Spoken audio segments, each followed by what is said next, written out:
Hello mga kami snacker, snack natin for tonight ay Mr. Moose Pastillas de Leche. So meron tayong plain at meron din tayong ube flavor. This is fresh from Nueva Vizcaya, pasulubong ng kapatid kong si Raikel. Siyempre, papartner pa rin natin ito ng kape. Higop muna tayo. Kung mapapansin nyo guys, naka-recorded naman tayo kasi hindi na naman nabasa ang boses natin dito. So ngayon, tatry muna natin yung plain flavor ng pastillas de leche. So ayan, bubuksan na muna natin. Yun. Ang ganda no, di ba naka-plastic pa siya sa loob. Tapos ang liit lang pala niya.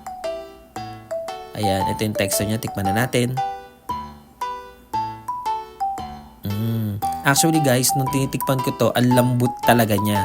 Siguro yun yung essence ng pastillas de leche. Kaya yan, kumuha pa ako ng isa para mag-try na naman.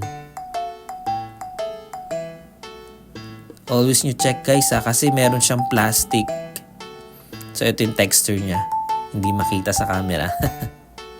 So next, try naman natin ang ube flavor.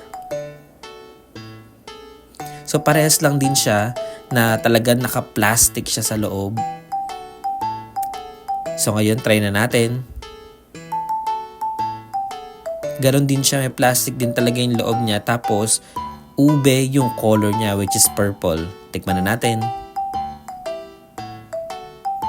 That time guys, talagang antamis din niya. So parehas lang din ang lasa ng katamisan niya. Pero this time yung sa ube flavor, talaga malalasahan mo yung pagka-ube niya. Kaya ayan, kumuha ulit ako na isa.